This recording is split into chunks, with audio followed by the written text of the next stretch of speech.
नमस्कार दोस्तों, आपने सिद्धि के बारे में तो जरूर सुना होगा, जिसे प्राप्त कर साधक असंभव से असंभव कार्य भी संभव कर सकता है। सिद्धि शब्द का सामान्य अर्थ है सफलता। सिद्धि अर्थात किसी कार्य विशेष में पारंगत होना। अधिकांश लोग मानते हैं कि सिद्धि तंत्र शास्त्र का हिस्सा है और इसे प्राप्त करना सामान्य जनों के लिए संभव नहीं है, जबकि योग साधना तथा आत्मनियंत्रण के द्वारा कोई भी मनुष्य इसे आसानी से प्राप्त कर सकता है। सिद्धियां दो प्रकार की होती हैं, एक परा और दूसरी अपरा। परा वह सिद्धि है जिसके द्वारा परलोक यानी स्वर्ग आदि लोकों के सुख साधनों के बारे में जाना जाता है, तथा अपरा सिद्धि वह सिद्धि है जो स्वप्न की बुद्धि से उत्पन्न होती है तथा निराकार तक का ज्ञान देती है। हिंदू धर्म ग्रंथों में 16 सिद्धियों का उल्लेख किया गया है, जिसके प्राप्ति के बाद ब्रह्मांड का कोई भी कार्य किसी साधक के लिए असंभव नहीं रह जाता। पहला है वाक सिद्धि। इस सिद्धि द्वारा साधक जो कुछ भी कहता है वो घटित हो जाता है। पुराने काल में सिद्ध ऋषि मुनियों में यह सिद्धि होती थी और इसी कारण वे श्राप या वरदान देने में सक्षम होते थे। वाक सिद्धि प्राप्त होने के बाद उस सिद्ध पुरुष द्वारा बोले गए सभी शब्द अर्थपूर्ण, व्यावहारिक और अलौकिक शक्तियों से भरे होते हैं। इस सिद्धि द्वारा कई बार जब व्यक्ति अपने चरम आवेग में होता है तब भी उसके मुख से निकली हुई बात सच हो जाती है। दूसरा है दिव्य दृष्टि सिद्धि। दिव्य दृष्टि प्राप्त मनुष्य वह देख सकता है जो एक साधारण मनुष्य की आंखें कभी नहीं देख सकती। ऐसा व्यक्ति किसी का भी भूत, वर्तमान और भविष्य देख सकता है। उन्हें समय से पूर्व ही भविष्य में होने वाली घटनाओं का ज्ञान हो जाता है तथा वह आंखें बंद करके उन अलौकिक शक्तियों को देख सकते हैं जिसे कोई भी साधारण मनुष्य नहीं देख सकता। तीसरा है प्रज्ञा सिद्धि। प्रज्ञा सिद्धि के तहत व्यक्ति में स्मरण शक्ति अद्भुत तरीके से विकसित हो जाती है तथा मनुष्य के मस्तिष्क का हर वो हिस्सा जागृत हो जाता है जिसमें असीमित ज्ञान बटोरने की क्षमता होती है। प्रज्ञा सिद्धि प्राप्त करने वाला व्यक्ति ब्रह्मांड के हर कण का ज्ञान अपनी बुद्धि में समा सकता है। चौथा है दूरश्रवण सिद्धि। दूरश्रवण सिद्धि प्राप्त होने के बाद मनुष्य की सुनने की क्षमता और क्षेत्र असीमित हो जाते हैं। वह व्यक्ति भूतकाल में घटित हुए किसी भी बातचीत या आवाज को पुनः सुन सकता है। केवल इतना ही नहीं, उसमें एक सुई तक के गिरने की आवाज सुनने की क्षमता विकसित हो जाती है। पांचवा है जल गमन सिद्धि।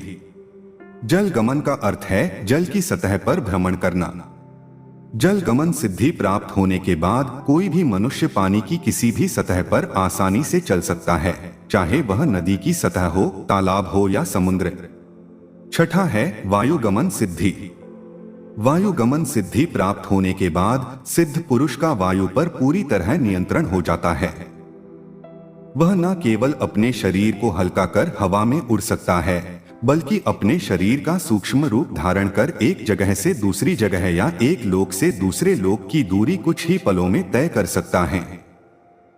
सातवां है अदृश्यकरण सिद्धि। अदृश्यकरण सिद्धि के अंतर्गत कोई भी मनुष्य अपने शरीर का सूक्ष्म रूप धारण कर लोगों की नजरों से ओझल हो सकता है। वह इतना सूक्ष्म हो सकता है कि लोगों की सामान्य नजरें उसे नहीं देख सकती। आठवां है विशोका सिद्धि। इस सिद्धि को प्राप्त करने के पश्चात मनुष्य में रूप बदलने की क्षमता विकसित हो जाती है। वह व्यक्ति जब चाहे अपना रूप किसी के भी आगे बदलकर अपनी पहचान को छिपा सकता है। नवा है देव क्रियानुदर्शन सिद्धि। मान्यता है इस सिद्धि की प्राप्ति होने के बाद मनुष्य दैवीय शक्तियों या यूं कहें कि देवताओं के साथ संपर्क साध सकता है। दसवां है कायाकल्प सिद्धि। कायाकल्प का अर्थ है शरीर में बदलाव लाना। इस सिद्धि के कारण मनुष्य की शक्तियां वक्त के साथ क्षीण नहीं होती, लेकिन उनका नश्वर शरीर जर्जर होता चला जाता है। इस सिद्धि को प्राप्त करने के पश्चात कोई भी व्यक्ति अपने शरीर को फिर से युवा और आकर्षक बना सकता है, जिससे उसमें नवीनीकरण की क्षमता विकसित हो जाती है। 11वां है सम्मोहन सिद्धि। सम्मोहन का अर्थ है किसी को अपने वश में करना या उसके सोचने समझने की क्षमता पर काबू पाना। सम्मोहन सिद्धि प्राप्त करने वाला व्यक्ति किसी भी मनुष्य या पशु पक्षी को अपने वश में करके अपनी इच्छा के अनुसार कार्य करवा सकता है। 12वां है गुरुत्व सिद्धि। गुरुत्व का अर्थ है ज्ञान की गरिमा। ऐसा व्यक्ति असीमित ज्ञान का भंडार और स्रोत दोनों होता है तथा एक गुरु के रूप में वह उस ज्ञान को पूरे संसार में बांटता है। 13वां है पूर्ण पुरुषत्व सिद्धि। पूर्ण पुरुषत्व का अर्थ है निडर, साहसी और पराक्रमी होना। ऐसे व्यक्ति को भय छू भी नहीं पाता और उसमें किसी भी बुरी शक्ति या दानव से लड़ने की अद्भुत क्षमता होती है।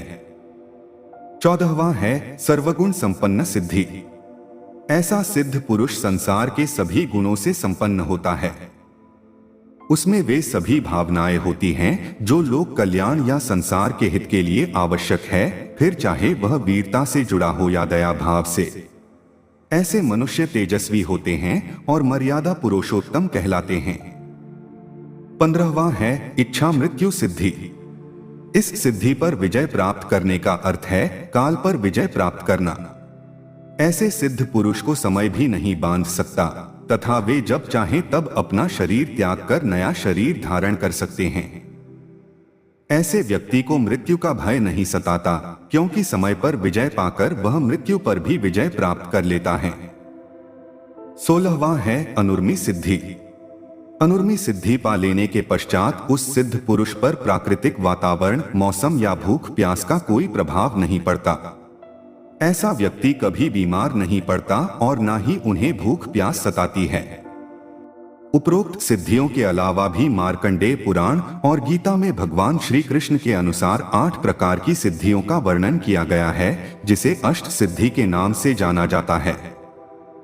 शास्त्रों में बताया गया है कि माता सीता ने हनुमान जी को 8 सिद्धि और 9 निधि का आशीर्वाद दिया था। इसलिए हनुमान चालीसा में एक पंक्ति आती है, अष्ट सिद्धि नव निधि के दाता, असवर दीन जानकी माता।